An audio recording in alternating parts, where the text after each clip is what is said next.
नमस्कार। ज्ञान तृप्ति महाविद्यालय 15A अनूपगढ़ के YouTube चैनल पर आपका हार्दिक स्वागत है। आज मंडे है तो मंडे को BSc सेकेंड ईयर के लिए लेक्चर रहता है। तो हम BSc सेकेंड ईयर के जिस टॉपिक को लास्ट वीडियो में कर रहे थे उसी को आगे कंटिन्यू करेंगे और वो टॉपिक था स्पेक्ट्रोस्कोपी। स्पेक्ट्रोस्कोपी क्या है? स्पेक्ट्रोस्कोपी में इलेक्ट्रोमैग्नेटिक रेडिएशंस क्या होते हैं?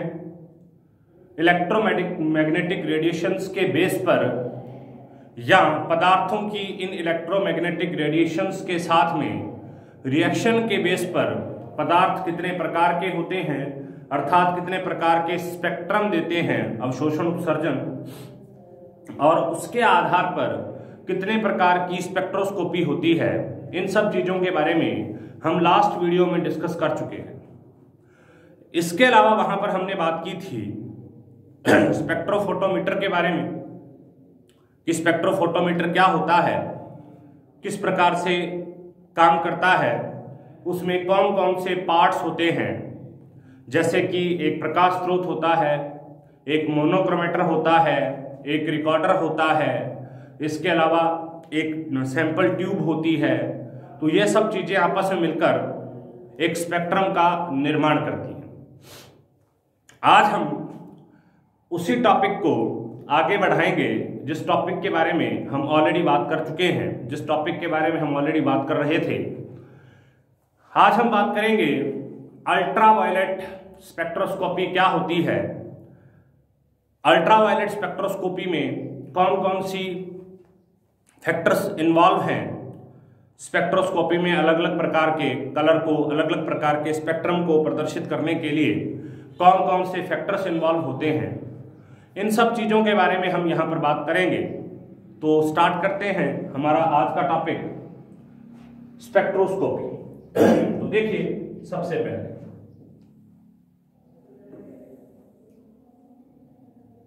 देखिए स्पेक्ट्रोस्कोपी से, जैसा कि मैंने आपको पहले बताया,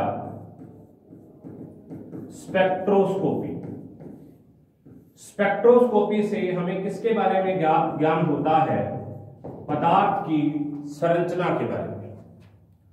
पदार्थ की संरचना के बारे में हम स्पेक्ट्रोस्कोपी से पता लगा सकते हैं कि पदार्थ की संरचना क्या है, उसके बारे में हम स्पेक्ट्रोस्कोपी से पता लगा सकते हैं। तो होता क्या है, जो स्पेक्ट्रोमीटर होता है, स्पेक्ट्रोमीटर में एक रिकॉर्डर होता है। रिकॉर्डर से एक आरेख प्राप्त होता है, एक ग्राफ जैसी संरचना प्राप्त होती है। अब इसी आरेख को क्या कहा जाता है? इसी आरेख को स्पेक्ट्रम कहा जाता है, और इसी स्पेक्ट्रम के अध्ययन से पदार्थ की संरचना का अध्ययन किया जाता है, जिसे हम स्पेक्ट्रोस्कोपी कहते हैं। तो स्पेक्ट्रोस्कोपी वास्तविकता में है क्या? स्पेक्ट्रोमीटर के रिकॉर्डर से हमें एक आरेख या स्पेक्ट्रम प्राप्त होता है, और ये आरेख या स्पेक्ट्रम के अध्ययन द्वारा हम किसी पदार्थ की संरचना को ज्ञात करते हैं। तो पदार्थ की जब हम संरचना को ज्ञात करते हैं तो उससे जो हमें पदार्थ की संरचना ज्ञात होगी उसी को हम क्या कहते हैं? स्पेक्ट्रोस्कोपी कहते हैं। नेक्स्ट देखिए,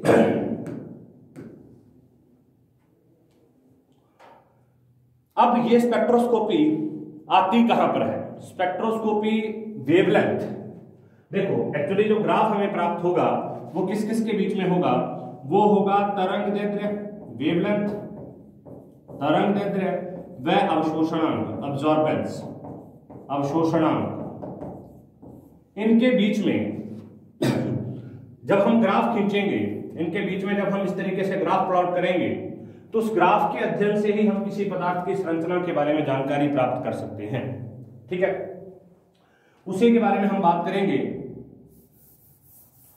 किस तरीके से ग्राफ होता है, इसमें कौन कौन सी चीजें इन्वॉल्व हैं, उन सभी के बारे में हम बात करेंगे। देखिए, सबसे पहले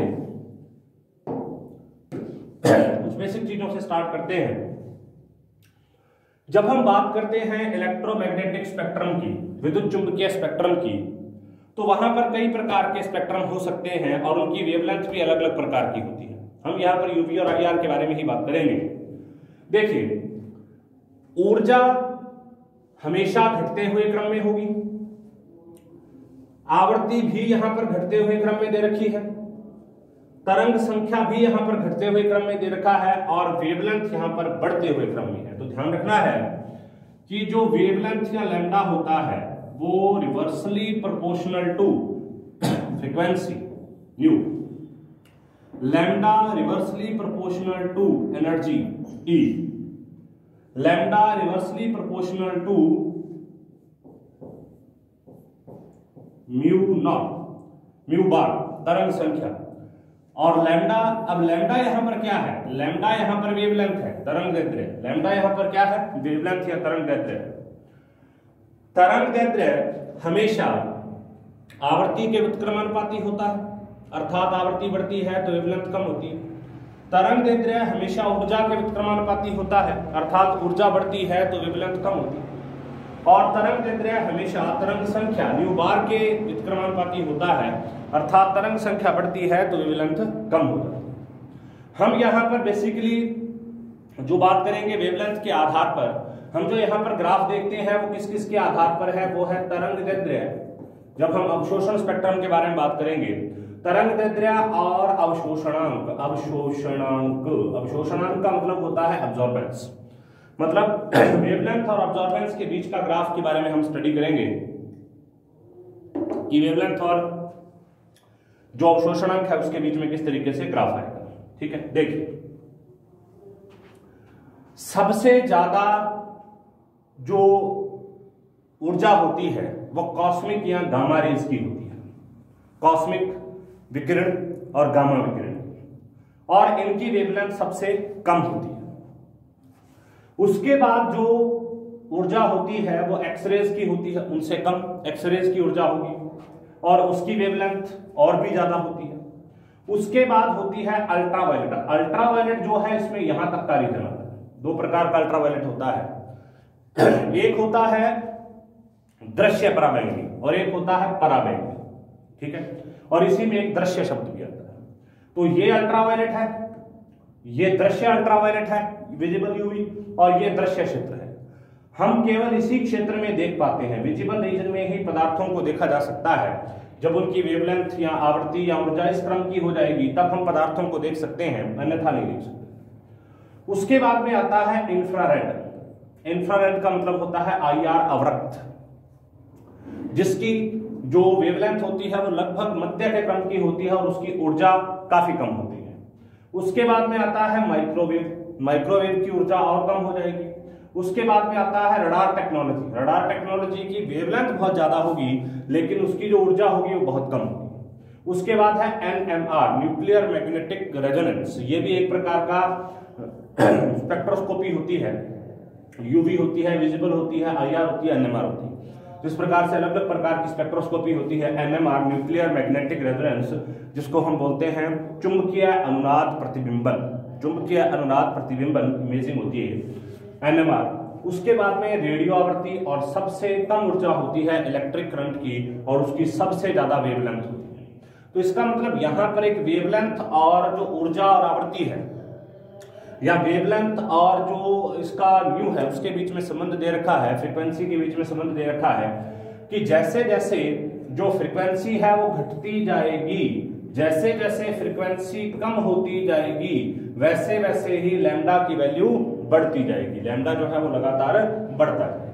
नेक्स्ट देखिए, अब अलग अलग प्रकार के हमारे पास ये यौगिक हैं, उनके आधार पर जो स्पेक्ट्रोस्कोपी है वो कितने प्रकार की होती है। 3 प्रकार की। अभी मैंने आपको यही बताया कि हमारे पास जो स्पेक्ट्रोस्कोपी है वो 3 प्रकार की है, उसमें एक विजिबल और होती है।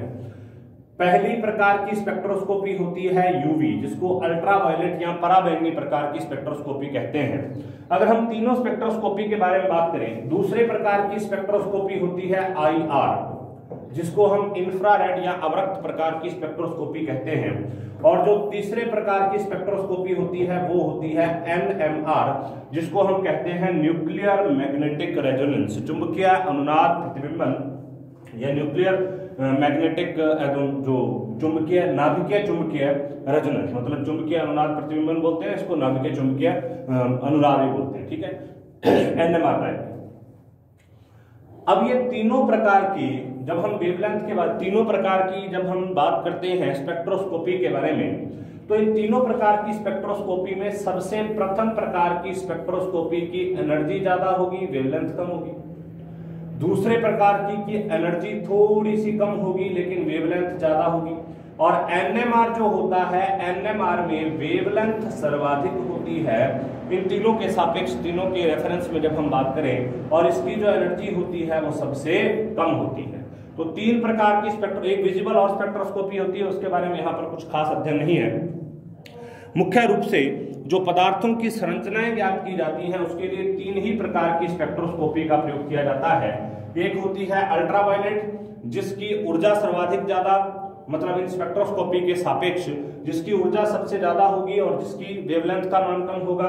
दूसरी होती है आईआर, जिसकी ऊर्जा और वेवलेंथ लगभग मध्यवर्ती स्तर की होगी। और तीसरी होती है एनएमआर, जिसकी एनर्जी एंड वेवलेंथ, मतलब उसकी ऊर्जा और तरंगदैर्ध्य में से ऊर्जा जो होगी वो सबसे कम होगी और वेवलेंथ जो होगी वो सबसे ज्यादा होगी। अब हम इसी के बारे में बात करते हैं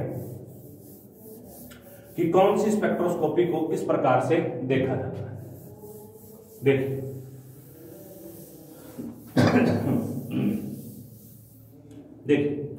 सबसे पहले हम बात करते हैं यूवी स्पेक्ट्रम, अवशोषण स्पेक्ट्रम। कल हम पहले हम वीडियो में बात कर चुके हैं व्हाट इज अब्जॉर्प्शन स्पेक्ट्रम। अब उसके अंदर हम बात कर रहे हैं यूवी स्पेक्ट्रम। अब जो अवशोषण स्पेक्ट्रम होता है उसका मतलब है कि वो क्या करेगा, विकिरणों का अवशोषण करेगा। विकिरणों का अवशोषण करेगा मतलब अब्जॉर्प्शन करेगा, ठीक है। जब पदार्थ के अणुओं द्वारा प्रकाश के दृश्य विजिबल व पराबैंगनी अल्ट्रावायलेट क्षेत्र से ऊर्जा का अवशोषण होता है, तो अब देखिए ये जो पराबैंगनी और दृश्य क्षेत्र है इसमें जो वेवलेंथ का मान होता है वो होता है 200 से 800 nm। 200 से 800 nm का जो सदस्य, जो बीच में जो गैप रहता है 200 से 800 nm का जो वेवलेंथ का जो वैल्यू है वो किसके लिए आती है, अल्ट्रावायलेट के लिए। जब पदार्थ के अणु विजिबल मतलब दृश्य क्षेत्र से या अल्ट्रावायलेट क्षेत्र से ऊर्जा का अवशोषण करते हैं, जब हमने अवशोषण स्पेक्ट्रोस्कोपी के बारे में पढ़ा था तब हमने ये देखा था कि जो पदार्थ के अणु है वो अलग अलग प्रकार की वेवलेंथ पर अवशोषण प्रदर्शित करते हैं और उस अवशोषण के आधार पर ही हमें ग्राफ प्राप्त होता है, जिसके आधार पर हम क्या कर सकते हैं जिसके आधार पर हम अलग अलग प्रकार के यौगिकों की संरचना ज्ञात कर सकते हैं। यहां पर भी हम उसी के बारे में बात कर रहे हैं। देखिए, जब पदार्थ के अणु द्वारा प्रकाश के दृश्य व पराबैंगनी क्षेत्र से ऊर्जा का अवशोषण होता है तो प्राप्त स्पेक्ट्रम 200 से 800 nm, अब इसमें एक ध्यान रखना है 200 से 800 nm तक के तरंगदैर्ध्य में लैम्डा मैक्सिमम प्रदर्शित करता है, मतलब उच्चतम वेवलेंथ प्रदर्शित करता है, मतलब अवशोषण प्रदर्शित करता है। इस क्षेत्र से प्रकाश के अवशोषण द्वारा अब होता क्या है, प्रकाश के अवशोषण द्वारा इलेक्ट्रॉन निम्न ऊर्जा स्तर से उच्च ऊर्जा स्तर में चले जाते हैं, निम्न ऊर्जा स्तर से उच्च ऊर्जा स्तर में चले जाते हैं। और क्योंकि ये जो है ये किस पर डिपेंड करती है, इलेक्ट्रॉन पर डिपेंड करती है, इसीलिए इसको क्या कहा जाता है, इलेक्ट्रॉनिक स्पेक्ट्रोस्कोपी। इसीलिए इसको क्या कहा जाएगा, इलेक्ट्रॉनिक टाइप ऑफ स्पेक्ट्रोस्कोपी। तो यूवी जो होती है, यूवी क्या है, इलेक्ट्रॉनिक स्पेक्ट्रोस्कोपी है। उसके बाद देखिए नेक्स्ट आईआर। अब आईआर का मतलब है जब इंफ्रारेड एरिया से, इंफ्रारेड अवरक्त क्षेत्र से इसको जो वेवलेंथ है उसको अवशोषित किया जाएगा। अब इसकी तुलना में इसकी वेवलेंथ का मान ज्यादा होता है, क्योंकि जैसे जैसे हम इस तरफ आते हैं वैसे वैसे वेवलेंथ बढ़ती है। आईआर जब अणुओं द्वारा प्रकाश के अवरक्त या इंफ्रारेड क्षेत्र से विकिरणों का अवशोषण होता है, यहां पर अणु कहां से अवशोषण कर रहे हैं, अल्ट्रावायलेट या विजिबल रीजन से, जबकि यहां पर वह अणु अवशोषण कहां से कर रहे हैं, प्रकाश के अवरक्त क्षेत्र से। तो इसमें स्पेक्ट्रम कहां पर प्राप्त होगा, लैम्डा मैक्सिमम 2.5 से 15 μm, और 1 μm में कितना होता है, 10 की पावर 3 nm होता है। तो इसके साथ में आप इसको मल्टीप्लाई करके और ज्ञात कर सकते हैं। तब के तरंगदैर्ध्य क्षेत्र में लैम्डा मैक्सिमम प्रदर्शित करते हैं। तो अब इसको क्या बोलते हैं, आईआर स्पेक्ट्रोस्कोपी। और इसमें एक विशेष चीज होती है कि जब यहां पर विकिरण, यहां पर जो विकिरण है इनका अवशोषण होगा तो इसमें कंपन होंगे कई प्रकार के, वाइब्रेशंस कई प्रकार के होंगे। अब इसी वाइब्रेशन के कारण इसको क्या बोलते हैं, वाइब्रेशनल स्पेक्ट्रोस्कोपी बोलते हैं। आईआर को क्या बोलते हैं, आईआर को बोलते हैं कंपन स्पेक्ट्रोस्कोपी, वाइब्रेशनल स्पेक्ट्रोस्कोपी। और अल्ट्रावायलेट को क्या बोलते हैं, इलेक्ट्रॉनिक स्पेक्ट्रोस्कोपी। तो क्योंकि इसमें होता है, इसमें जो है, इसमें तो अणुओं के कंपन होंगे, किस पर डिपेंड करती है, वाइब्रेशन ऑफ मॉलिक्यूल्स। और ये किस पर डिपेंड करती है, movement of electrons from lower level to higher energy level. उसके बाद में हम बात कर रहे हैं एनएमआर के बारे में।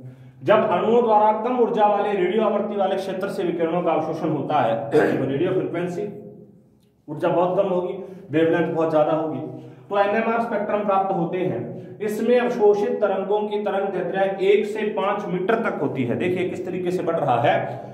पहले हमने वेवलेंथ 200 से 800 एनएम के बारे में बात की, अब हम बात कर रहे हैं 1 से 5 मीटर के बारे में, मतलब एनएम नैनोमीटर से मीटर के बारे में बात कर रहे हैं, तो इसका मतलब बहुत ज्यादा इसकी वेवलेंथ आ जाएगी।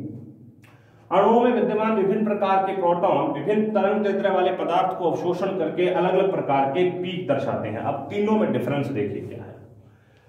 जब हम यूवी के बारे में बात करेंगे, यूवी डिपेंड करती है इलेक्ट्रॉन्स पर, आईआर डिपेंड करती है मॉलिक्यूल्स पर, वाइब्रेशन ऑफ मॉलिक्यूल, और एनएमआर किस पर डिपेंड करती है, प्रोटॉन पर। इसको प्रोटॉन स्पेक्ट्रोस्कोपी भी कहते हैं, H1 एनएमआर स्पेक्ट्रोस्कोपी भी कहते हैं, पीएमआर भी कहते हैं। तो इसी का नाम एक और क्या होता है, इसी का नाम होता है पीएमआर, प्रोटॉन मैग्नेटिक रेजोनेंस, ठीक है, पीएमआर। तो इसका मतलब तीनों प्रकार की स्पेक्ट्रोस्कोपी में बेसिक डिफरेंस है। यूवी इलेक्ट्रॉन के लिए है, इलेक्ट्रॉन निम्न ऊर्जा स्तर से उच्च ऊर्जा स्तर में जाएंगे, इलेक्ट्रॉन का संक्रमण होगा तो इसको अल्ट्रावायलेट कहते हैं। आईआर जो होती है, आईआर वाइब्रेशन के लिए है, जब किसी अणु द्वारा किसी विशिष्ट तरंग दैर्ध्य की जो ऊर्जा है या तरंग दैर्ध्य के जो विकिरण है उसको अवशोषित किया जाएगा, तो अवशोषित करने पर उस अणु में अलग अलग प्रकार के वाइब्रेशंस होंगे, कई प्रकार के वाइब्रेशन हम पढ़ेंगे इसके बारे में, उसको हम क्या बोलते हैं, वाइब्रेशनल स्पेक्ट्रोस्कोपी। और तीसरा है NMR. NMR spectroscopy radio frequency पर होती है, और ध्यान ये रखना है कि ये इलेक्ट्रॉन और मॉलिक्यूल से संबंधित नहीं है, ये प्रोटॉन से संबंधित है, तीनों में डिफरेंस होता है, ठीक है। तो कई बार छोटे क्वेश्चन आ भी जाते हैं कि अल्ट्रावायलेट, आईआर और एनएमआर स्पेक्ट्रोस्कोपी में बेसिक डिफरेंस क्या है।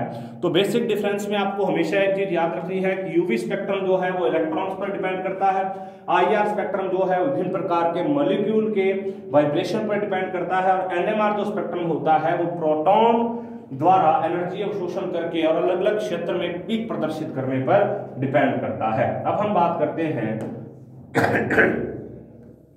पराबैंगनी स्पेक्ट्रोस्कोपी, अल्ट्रावायलेट स्पेक्ट्रोस्कोपी के बारे में। देखिए इसे हम क्या कहते हैं, इसे संक्षेप में यूवी स्पेक्ट्रोस्कोपी भी कहते हैं, अल्ट्रावायलेट यूवी।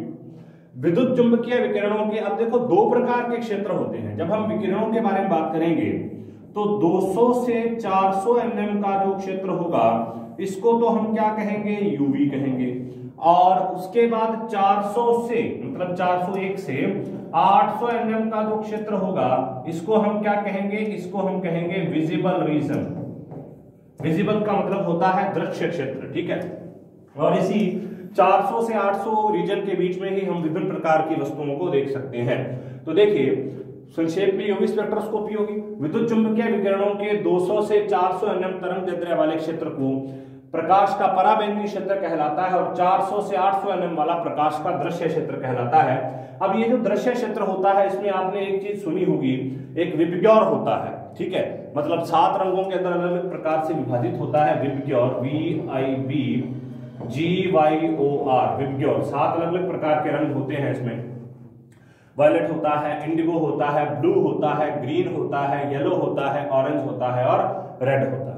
जिसमें सबसे ज्यादा वेवलेंथ किसकी होती है, रेड की, और सबसे कम वेवलेंथ किसकी होती है, वायलेट की। इसी वजह से विभिन्न प्रकार के जो साइन बोर्ड होते हैं वो किसके बनाए जाते हैं, रेड के बनाए जाते हैं, जिससे कि वो दूर से ही दिखाई दे जाए।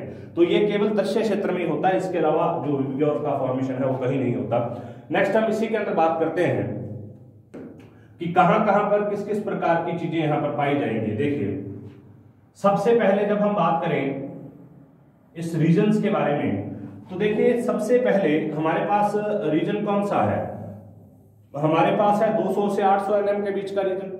200 mm का होता है वैक्यूम अल्ट्रावायलेट, ठीक है, निर्वात अल्ट्रावायलेट है, मतलब उससे पहले का। यहां से अल्ट्रावायलेट स्टार्ट हुआ और यहां तक तो प्योर अल्ट्रावायलेट है, मतलब 200 से 400 नैनोमीटर तक प्योर अल्ट्रावायलेट रीजन आता है। और 400 से 800 नैनोमीटर तक क्या आता है, ये 400 से 800 नैनोमीटर तक जो है विजिबल रीजन है। यहां पर भी आपने देखा होगा ध्यान से, तो पता चल रहा है कि सबसे कम वेवलेंथ मतलब 400 से थोड़ी सी ज्यादा किसकी है, वायलेट की। उसके बाद में किस तरीके से बढ़ रहा है ये, उसके बाद इंडिगो, उसके बाद ब्लू, उसके बाद ग्रीन, उसके बाद येलो, उसके बाद ऑरेंज और उसके बाद रेड।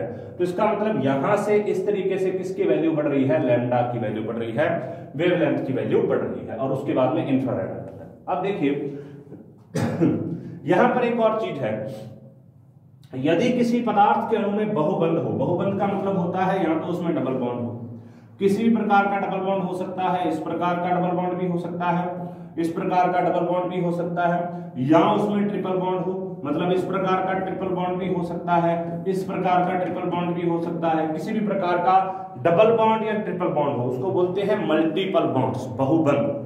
अर्थात अगर किसी भी यौगिक में सिंगल बंध के अलावा डबल बॉन्ड या ट्रिपल बॉन्ड पाए जाने की संभावना होती है तो उसको बहुबंध या मल्टीपल बॉन्ड्स कहते हैं। अब देखिए यदि किसी, अब यहां पर ये महत्वपूर्ण चीज है कि ये उन्हीं का ज्ञात किया जा सकता है जिनके अंदर बहुबंध पाए जाते हैं, मतलब एक से ज्यादा बॉन्ड पाए जाते हैं। पदार्थ के अणु में मल्टीपल बॉन्ड्स हों तो वे प्रकाश के पराबैंगनी और दृश्य क्षेत्र से प्रकाश का अवशोषण कर लेंगे, जिससे उनके इलेक्ट्रॉन होते हैं वो निम्न ऊर्जा स्तर से उच्च ऊर्जा स्तर में चले जाते हैं। अब विकिरणों की कितनी मात्रा अवशोषित होती है ये दो बातों पर निर्भर करता है। सबसे पहले तो अणुओं की संरचना क्या है, अब इसी के आधार पर ही तो हम बात करते हैं। मतलब हमारे पास क्या था, हमारे पास इलेक्ट्रोमैग्नेटिक रेडिएशन था, इलेक्ट्रोमैग्नेटिक रेडिएशन था और किसी कंपाउंड में डबल बॉन्ड था। अब ये कंपाउंड इस इलेक्ट्रोमैग्नेटिक रेडिएशन का कितना भाग अवशोषित करेगा वो दो चीजों पर डिपेंड करेगा कि उसमें कितने डबल बॉन्ड है, अर्थात उसकी संरचना किस प्रकार की है, और दूसरा इस इलेक्ट्रोमैग्नेटिक रेडिएशन की वेवलेंथ का मान कितना है, अर्थात इसके विकिरणों का मान कितना है, इसके जो वेवलेंथ है, जो तरंग है उसका मान कितना है। अब इसी को बताने के लिए एक नियम दिया गया जिसे अवशोषण नियम कहते हैं। इसको अवशोषण नियम कहते हैं, ये बियर का नियम है और उसके बाद इसमें लैम्बर्ट ने कुछ सुधार किया जिसे हम बियर लैम्बर्ट का नियम कहते हैं। तो इस नियम को आप बड़े ध्यान से देखिए, बड़े ध्यान से समझिए और इसको आप नोट डाउन भी करें, ठीक है। देखिए प्रकाश रसायन का नियम है अवशोषण नियम, बियर लैम्बर्ट नियम। ये फिजिकल में भी आएगा तो वहां पर इसको वापस नहीं करवाया जाएगा। आपके एक फिजिकल के अंदर एक यूनिट दे रखी है फोटोकेमिस्ट्री, प्रकाश रसायन, जो फोटोकेमिस्ट्री यूनिट है वो आपको एक्चुअली थोड़ा सा डाउट हो तो आपकी जो बुक्स हैं पी भागचंदानी की, खास करके पी भागचंदानी की जो बीएससी फाइनल ईयर की बुक है उसके अंदर आपको वो टॉपिक मिलेगा। बीएससी सेकंड ईयर की बुक के अंदर वो टॉपिक नहीं मिलेगा, क्योंकि वर्तमान में 2-4 साल से जो सिलेबस चेंज हुआ है उस सिलेबस के हिसाब से फोटोकेमिस्ट्री को फाइनल ईयर से उठाकर सेकंड ईयर में डाल दिया गया है और वहां से एक थर्मोडायनेमिक्स का लेसन था उसको फाइनल ईयर के अंदर कर दिया गया है। तो आपको एक बार वहां से इसको देखना, फोटोकेमिस्ट्री जब वहां पर हम आएंगे, फिजिकल केमिस्ट्री के बारे में जब हम बात करेंगे तब उसके बारे में आपको बताया जाएगा, लेकिन सेम टू सेम यही चीज वहां पर रिपीट होगी। फोटोकेमिस्ट्री में भी यही नियम होता है जिसको हम अब्जॉर्प्शन लॉ बोलते हैं, अब्जॉर्प्शन लॉ या अवशोषण नियम कहते हैं, बियर लैम्बर्ट का नियम होता है। देखिए इसको समझिए, यूवी स्पेक्ट्रोस्कोपी में विद्युत चुंबकीय विकिरणों का दृश्य भाग ही यूज किया जाएगा, अतः इनमें प्रकाश रसायन के नियमों का पालन हो जाएगा। इन नियमों के आधार पर हम अलग अलग प्रकार के मात्रात्मक आकलन कर सकते हैं और प्रकाश रसायन का कई प्रकार के नियम होते हैं। यहाँ पर तो हम बियर लैम्बर्ट नियम के बारे में बात करते हैं, इसके अलावा एक तुल्यांक नियम और होता है, उसके बारे में हम वहां पर फोटोकेमिस्ट्री के अंदर जब हम बात करेंगे तब वहां पर उस नियम के बारे में बात करेंगे। प्रकाश रसायन में सबसे पहले 70-60 में लैम्बर्ट ने नियम दिया जिसे लैम्बर्ट नियम कहते हैं। अब देखिए इस नियम को पहले ध्यान से समझिए। जब किसी समांगी अवशोषक में, अब ये समांगी अवशोषक का मतलब क्या है, मैंने आपको कल भी बताया था या पिछली वीडियो में बताया था, एक सैंपल ट्यूब होती है। सैंपल ट्यूब में हम उस पदार्थ को भर देते हैं जिसका हमें स्पेक्ट्रम याद करना है। अब जो पदार्थ हमने भरा है वो समांगी होमोजेनस प्रकार का होना चाहिए, मतलब उसका सॉल्यूशन हम इस प्रकार से तैयार करें कि उस पदार्थ के कण जो है संपूर्ण रूप से एक जैसे फैले, पूरे के पूरे जो हमारा ये सैंपल ट्यूब है उसमें वो सारे के सारे जो पदार्थ के कण हैं वो एक जैसे फैले रहे, उसको समांगीय अवशोषक कहते हैं। अर्थात उस पदार्थ का पूरा भाग या उस पदार्थ का हर भाग बराबर मात्रा में, उस पदार्थ का हर भाग बराबर मात्रा में विकिरणों का अवशोषण करता हो, उसे हम समांगीय अवशोषक कहते हैं। देखिए, जब किसी समांगीय अवशोषक में से एक वर्णी का मतलब होता है मोनोक्रोमैटिक। अभी मैंने आपको बताया 7 प्रकार के कलर होते हैं, 7 VIBGYOR, violet, indigo, blue, green, yellow, orange, red, VIBGYOR, 7 प्रकार के कलर होते हैं। उन 7 में से किसी एक, क्योंकि अलग अलग प्रकार के कलर की वेवलेंथ अलग अलग प्रकार की है, तो हमको नियम बनाने के लिए, हमको किसी प्रकार की स्टडी करने के लिए मोनोक्रोमैटिक लाइट की आवश्यकता होती है, एक वर्णी प्रकाश की आवश्यकता होती है। इसीलिए हम स्पेक्ट्रोमीटर में मोनोक्रोमीटर का यूज करते हैं। जब किसी समांगीय अवशोषक में से एक वर्णी अर्थात मोनोक्रोमैटिक प्रकाश की किरणों को प्रवाहित किया जाए तो अवशोषक माध्यम की मोटाई के साथ विकिरणों की तीव्रता में हुई कमी आपतित विकिरणों की तीव्रता के समानुपाती होती है। आपतित का मतलब है इंसिडेंट, जो उस अवशोषक माध्यम पर पड़ रही है। आपतित का मतलब है इंसिडेंट, जो उस अवशोषक माध्यम पर पड़ रही है, और पड़ने के बाद जब वो बाहर निकलेंगी किरणें तो उनकी विकिरणों की तीव्रता में कमी आ जाएगी। तो देखिए, जब किसी समांगीय अवशोषक में से एक वर्णी प्रकाश की किरणों को प्रवाहित किया जाए तो अवशोषक माध्यम की जितनी मोटाई होगी, मतलब अगर अवशोषण माध्यम इतना है तो उसमें से जब विकिरण गुजरेंगी तो वो ज्यादा अवशोषित करेगा। अवशोषक माध्यम की मोटाई के साथ विकिरणों की तीव्रता में हुई कमी, अब यहां से मान लीजिए आई विकिरणें उसके ऊपर गई, लेकिन बाहर की तरफ जो है I1 बाहर जाकर निकली, तो जैसे जितनी ज्यादा उसकी मोटाई होगी उतना ही उसकी तीव्रता में कमी आती जाएगी। जब किसी समांगीय अवशोषक में से एक वर्णी प्रकाश की किरणों को प्रवाहित किया जाए तो अवशोषक माध्यम की मोटाई के साथ विकिरणों की तीव्रता में हुई कमी आपतित विकिरणों की तीव्रता के समानुपाती होती है। वापिस देखिए, जब किसी समांगीय अवशोषक में से एक वर्णी प्रकाश की किरणों को प्रवाहित किया जाए तो अवशोषक माध्यम की मोटाई के साथ, जितना अवशोषक माध्यम होगा उसकी मोटाई के साथ विकिरणों की तीव्रता में हुई कमी आपतित विकिरणों की तीव्रता के समानुपाती होती है। अर्थात -di/dx ये क्या है, तीव्रता में होने वाली कमी है, समानुपाती किसके है, I के। या हम कह सकते हैं -di/dx is equal to ki। k यहां पर क्या है, समानुपाती स्थिरांक, अर्थात di/i is equal to -kdx। तो I यहां पर क्या है, माध्यम x की मोटाई से गुजरने के बाद विकिरणों की तीव्रता, ये I क्या है, I है जब वो मोटाई में से गुजरने के बाद में जो तीव्रता प्राप्त हुई है वो I होगी। di है अनंत सूक्ष्म मोटाई dx से गुजरने पर विकिरणों की तीव्रता में हुई कमी, और k यहाँ पर क्या है, अवशोषण स्थिरांक है, जिसे अवशोषण गुणांक कहा जाता है, और अवशोषक पदार्थ की प्रकृति पर यह निर्भर करता है। ठीक है, तो देखिए अब हम इसका क्या करेंगे, समाकलन करेंगे। di/i, I से I0 की सीमा तक इसका समाकलन कर दिया, और kdx का x से x बराबर x 0 की सीमा तक समाकलन करेंगे। इसका समाकलन करेंगे ln I/I0 equal to -kx, dx का समाकलन x होता है। अब ln को जब चेंज करते हैं एक्सपोनेंशियल में बदलता है, I/I0 equal to exponential -kx, तो I इक्वल टू, I क्या है, I है माध्यम में से गुजरने के बाद जो विकिरणों की तीव्रता है वो I है, तो I equal to I0 e minus exponential -kx। तो देखिए समीकरण 4, अब ये जो समीकरण है, ये वाली समीकरण, ये लैम्बर्ट का गणितीय रूप है, जहां I0 आपतित विकिरणों की तीव्रता है और I पारगत विकिरणों की तीव्रता है। I0 तो आपतित विकिरणों की तीव्रता है, I ट्रांसमिटेड विकिरणों की तीव्रता है जो उसके अंदर से गुजरी, और जो I0 है ये तो I थी उसके ऊपर, आपतित हुई थी मतलब गिरी थी, और I वहां से बाहर निकली, ट्रांसमिटेड है। अतः अवशोषक पदार्थ द्वारा कितनी चीजों को अवशोषित किया गया, I अब्सॉर्ब कितना हुआ, I0 माइनस I, तो I absorb equal to I0 minus I0 exponential -kx, तो IABS बराबर, इसको कॉमन ले लेंगे I0 को, 1 माइनस एक्सपोनेंशियल -kx। तो इसको एक बार आप नोट डाउन कर लीजिए, मैं यहाँ पर इसको एक बार रोक देता हूँ जिससे कि आप इस नियम को नोट डाउन कर सकें। इस नियम को बड़े ध्यान से एक बार आप नोट डाउन कर लीजिए, फिर उसके बाद में आगे आपको बताया जाएगा लैम्बर्ट नियम किस तरीके से आगे काम करता है, उसके बारे में हम बात करेंगे। एक बार इसको आप नोट डाउन कीजिए।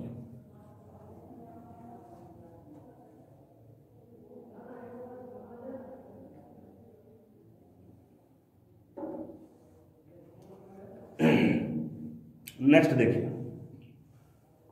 देखिए I absorb equal to I dot 1 minus exponential के एक्स। नेक्स्ट देखिए, अब इसी नियम में एक और जो परिवर्तन किया गया वो लैम्बर्ट के द्वारा किया गया, सॉरी बियर के द्वारा किया गया। तो इसमें क्या किया गया देखिए, 1852 में बियर ने इस नियम को विलेनों पर लागू किया। अभी तक तो ये सामान्य तौर पर लागू सभी पर लागू था, विलेनों पर लागू करके उसको बियर लैम्बर्ट नियम के बारे में बताया गया। इस नियम के अनुसार यदि एक वर्णी प्रकाश की किरण पुंज को, वही चीज है, एक वर्णी प्रकाश है उसकी जो विकिरण है उसको गुजारा जाएगा, अवशोषक पदार्थ के विलयन में से गुजारा जाए, तो इस अवशोषक विलयन में तय की गई दूरी के साथ विकिरणों की तीव्रता में होने वाली कमी अब आपतित विकिरणों की तीव्रता के साथ साथ विलयन की सांद्रता के भी समानुपाती होती है। दो चीजें देख रहे हैं। सबसे पहले, यदि किसी एक वर्णी प्रकाश के किरण पुंज को किसी अवशोषक पदार्थ के विलयन में से गुजारा जाए, तो इस अवशोषक विलयन में तय की गई दूरी के साथ साथ जब वो पदार्थ वहां से गुजरता है, विकिरणों की तीव्रता में हुई कमी आपतित विकिरणों की तीव्रता के साथ साथ विलयन की सांद्रता के भी समानुपाती होती है। तो यहां पर क्या आ गया, आई के साथ में सी और आ गया, C the concentration of solution. तो minus D I upon D x is proportional to I dot C minus di upon dx is equal to k naught I dot C। तो यहाँ पर di upon dx क्या है, di upon dx वही है, di है, I का मतलब यहाँ पर क्या है, I है माध्यम में से गुजरने के बाद प्रकाश के विकिरणों की तीव्रता, di upon dx उसमें होने वाली अणु सूक्ष्म कमी है। तो C यहाँ पर विलयन की मोलर सांद्रता और K नॉट एक स्थिरांक है जिसको हम मोलर अवशोषण गुणांक कहते हैं। ये अवशोषक पदार्थ की प्रकृति पर निर्भर करता है। अब हम इसका समाकलन करेंगे। इसका समाकलन I से I नॉट की सीमा में किया जाएगा और इसका यहाँ पर हमने क्या किया है, दोनों को चेंज किया, मतलब I को एक तरफ लेके आए, X को एक तरफ, X के सारे पद एक तरफ और I के एक पद जो है एक तरफ।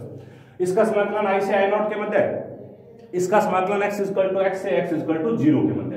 तो इसका समाकलन ln I upon I naught आएगा और इसका समाकलन आएगा माइनस k डैश cx।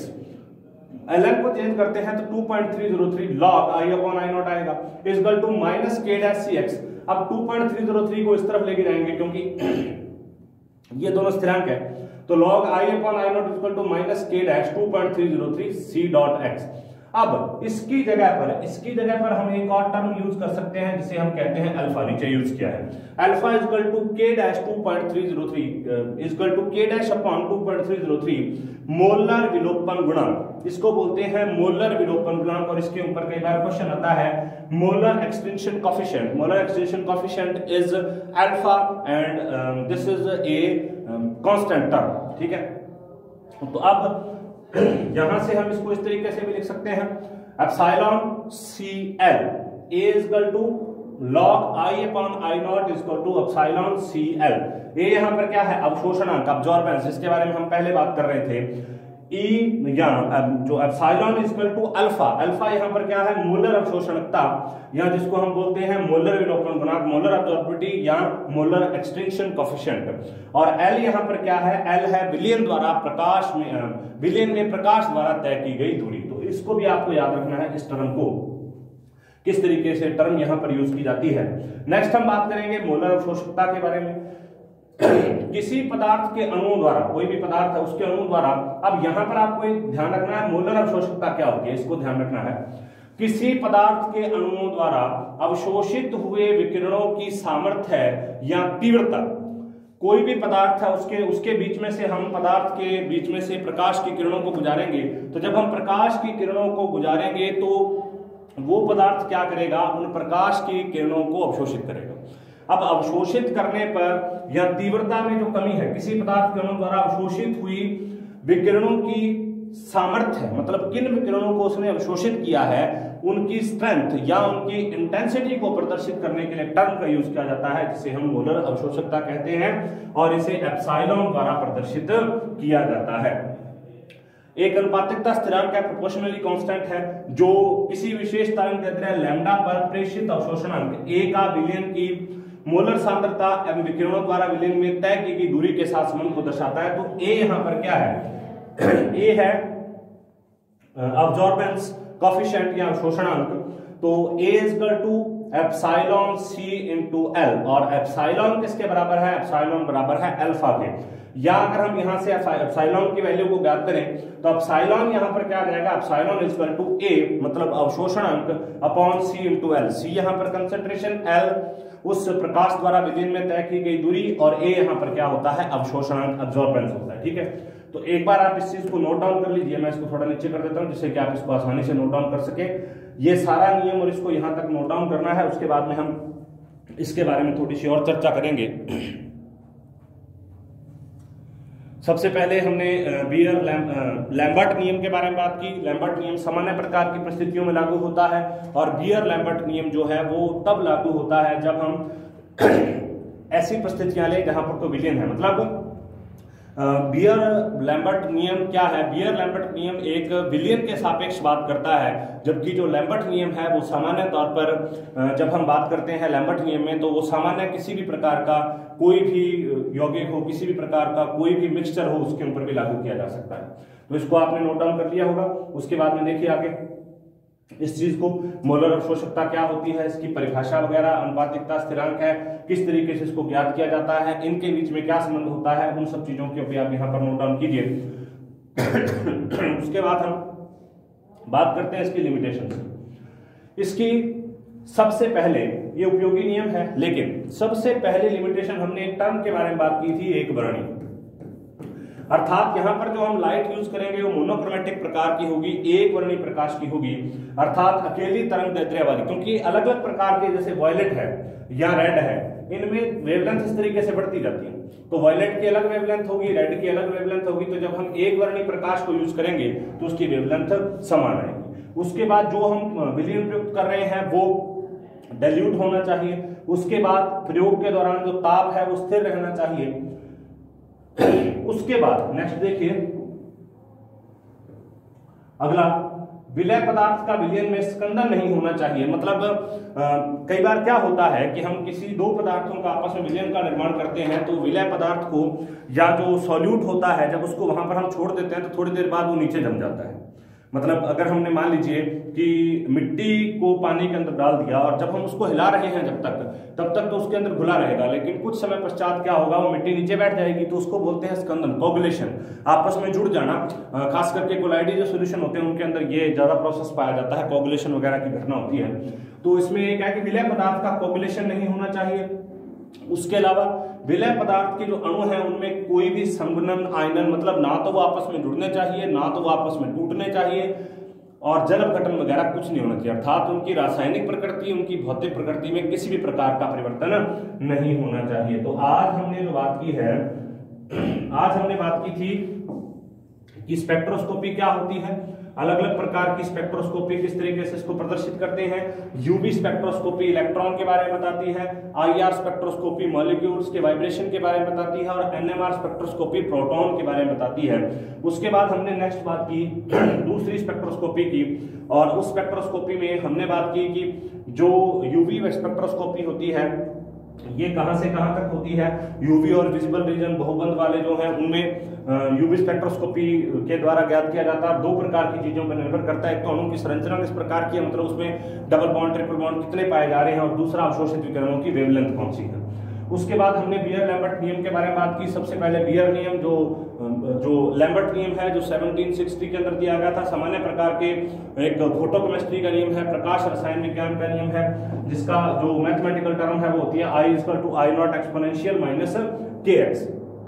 उसके बाद हमने बात की लैम्बर्ट नियम के बारे में। लैम्बर्ट नियम 1852 के अंदर दिया गया और विलयनों के बारे में प्रदर्शित करता है। और यहाँ पर एक चीज और बढ़ाई गई है जिसको हम बोलते हैं कंसंट्रेशन या C, और ये आपने ये सारी चीजें इसके अंदर नोट डाउन कर ली होंगी, कौन कौन सी चीजें इसके अंदर पाई जाती हैं। उसके बाद में हमने इसकी 5 सीमाओं के बारे में बात की। मोनोक्रोमेटिक लाइट होनी चाहिए, विलयन जो है वो डाइल्यूट होना चाहिए, प्रयोग के दौरान ताप स्थिर रहना चाहिए, और इसके अलावा हमने बात की कोगुलेशन नहीं होना चाहिए विलय के पदार्थों का। उसके अलावा जो विलय के पदार्थ हैं उनमें किसी भी प्रकार की रासायनिक अभिक्रिया भी नहीं होनी चाहिए और भौतिक परिवर्तन भी उनमें नहीं होने चाहिए, जैसे कि ना उसका आयनन हो जाए, ना उसका संघनन, एसोसिएशन भी नहीं होना चाहिए, डिसएसोसिएशन भी नहीं होना चाहिए, और हाइड्रोलाइसिस भी नहीं होना चाहिए। तो इन सब चीजों के बारे में आज हमने बात की।